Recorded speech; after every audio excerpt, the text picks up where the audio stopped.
Bonjour, dans cette vidéo nous allons voir avec OI Bulletin comment encoder les notes des élèves, voir la situation générale de chaque élève en mode tableau ou en mode graphique et par la suite générer les bulletins de chacun. Nous allons démarrer OI Bulletin. Les élèves ont été encodés, simplement le nom et le prénom de l'élève. Nous allons commencer maintenant l'encodage des notes. Gestion des notes et des épreuves. Encodage des notes. Pour le bien de la vidéo, j'ai déjà encodé une période. Donc nous allons directement commencer avec la période de Noël. Je sélectionne la branche, le français dans ce cas-ci. Je sélectionne la sous-branche, écriture ou oral. Je vais marquer oral. Et le nom de l'épreuve. Ici, nous allons mettre simplement une simple remarque. La pondération, cette pondération elle a été choisie lors de la création des branches et des sous-branches, mais néanmoins nous pouvons la modifier. Par exemple, je vais y mettre 15. Et je commence naturellement à encoder pour chaque élève les notes qu'il a eues lors de son contrôle. Vous voyez ici, j'ai fait volontairement une erreur, j'ai inscrit 19. Il était possible, vu que la pondération, nous voyons, est de 15. Je clique sur le bouton OK et je dois naturellement remettre la bonne cote. Cela étant fait, j'ai deux solutions. Je clique sur Enregistrer ou simplement CTRL S. Voilà. Et je peux continuer naturellement au fur et à mesure des épreuves que je vais faire au sein de ma classe, encoder différentes épreuves. Nous allons en faire une pour l'instant. Données, on va marquer données numéro 10 par exemple. Pondération, nous la laissons. Un point fort aussi, dans l'hypothèse qu'il y a certains élèves qui sont absents, nous pouvons, soit en cliquant sur ce bouton-ci, mettre tout le monde absent ou tout le monde présent.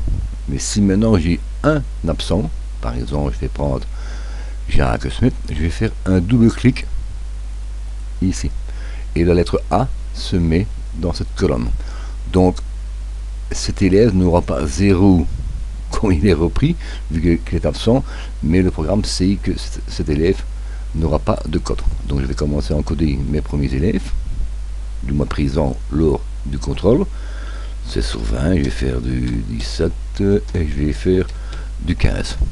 Toujours même procédure, CTRL S ou cliquer sur le bouton enregistrer. À bien retenir, nous allons aller voir pour la période de Noël, pour Monsieur Smith, Jacques, la donnée 10, non, le nom de l'épreuve ne sera pas reprise. J'enregistre. Il nous met quand même au courant qu'il y a un élève absent. L'erreur est humaine, naturellement. Voulez-vous continuer, oui ou non? Je réponds oui dans ce cas-ci. Et ainsi de suite. Nous pouvons déjà maintenant aller voir l'ensemble des épreuves qui ont été encodées. Et nous voyons ici un tableau qui reprend toute branche et sous-branche, nom de l'épreuve, la pondération et les notes de chaque épreuve qui ont été faites pour chaque élève. Vous pouvez prendre l'élève suivant. Vous pouvez remarquer que dans les colonnes, les valeurs changent. Voilà. Un graphique simpliste qui nous met quand même un petit peu au courant de l'évolution de l'élève concernant l'ensemble de ses notes. Pour l'ensemble des périodes, nous avons ici deux points à bien regarder. Nous avons dans ces colonnes-ci le nom de l'épreuve et ici une couleur. Et la couleur correspond naturellement aux périodes. Dans ce cas-ci, tout ça a été clôturé, donc le bulletin a été généré. Donc on ne sait rien faire concernant cette note. Si je reprends maintenant Noël, cette note-ci, il m'est possible de modifier la note. Je peux faire une erreur lors de l'encodage. Comment faut-il procéder? Vous sélectionnez naturellement l'épreuve, pour l'élève dans ce cas-ci. Vous faites un double clic gauche sur la période, sur l'épreuve, Et vous pouvez naturellement modifier la cote de l'élève. Il avait 15, je vais mettre 5. Je vais faire modification, et voilà. Si nous reprenons naturellement nos données ici, nous voyons le graphique, je vais remodifier et je vais le monter à 25 par exemple. Modifier. Vous avez vu directement le graphique s'est mis à jour et là aussi l'ensemble des cotes ont été revus en mode calcul. Tout à l'heure nous parlions d'un élève qui n'avait pas eu d'épreuve. Nous pouvons remarquer que au mois de Noël, donc la période de Noël, il nous manque une épreuve donnée 2. Si je remonte sur les autres élèves, nous voyons ici que chaque élève a au moins 2 cotes. Si je reprends Smith, évidemment, il n'en a qu'une. Qu'est-ce qui se passe dans ce cas-ci? On les a laissés, ou alors quand l'élève revient, nous revenons dans l'encodage, nous reprenons mathématiques, données, je vais marquer données 10, c'est le nom de l'épreuve, la pondération, je la laisse sur 25. Alors, qu'est-ce que je fais ici? Je mets tout le monde absent, sauf M. Smith, puisque c'est le seul qui sera à refaire, non pas refaire, à faire l'épreuve, vu son absence lors de la première épreuve. Double-clic, voilà, le 1 disparaît, je peux encoder ma note, et je vais marquer par exemple 23. CTRL S, ou simplement cliquer sur l'épreuve. Il nous rappelle qu'il y a 3 élèves absents. Dans ce cas-ci, naturellement, nous répondons oui. Et nous allons aller voir dans l'ensemble des notes si M. Smith a bien 2 épreuves. Et voilà ici, bien le 23 que nous avions mis comme cotation. Nous allons aller voir dans les autres élèves si eux ont reçu une nouvelle épreuve. Non. Ça reste inchangé, donc maintenant chaque élève a bien fait le nombre d'épreuves qu'il devait faire dans la période ou dans l'année dans ce cas-ci. Cela étant dit, il nous est possible aussi d'aller visualiser les données. Comme j'ai fait une épreuve auparavant, nous avons une période, pardon, nous avons dans cette partie ici, c'est la première période, dans celle-ci, c'est la deuxième. On voit nettement que nous n'avons rien ici parce que rien n'a été fait. Et je vais prendre élève par élève et nous voyons très bien l'évolution de chaque élève pour toutes les périodes et pour le français. Si maintenant je viens en mathématiques, nous avons ici en mathématiques pour chaque élève naturellement une valeur. Si je vais prendre maintenant par période, il suffit simplement de cliquer sur le nom de la période et nous voyons naturellement les différentes évolutions des élèves. Le fait que nous avons 2 périodes, il est possible de faire un affichage linéaire, un graphique linéaire. Voici. Bon, évidemment, le peu de données qui ont été encodées, le graphique n'est pas très explicite non plus, je le conçois. Si je prends le français, voilà le français, il nous met comme une valeur générale, mais le fait que nous n'ayons pas toutes les épreuves, nous ne pouvons pas avoir plusieurs graphiques. Il est possible maintenant de faire un affichage sur la moyenne de l'ensemble de la classe, par élève. Je vais cliquer sur ce icône 1 et nous voyons ici, sur la droite, français et mathématiques.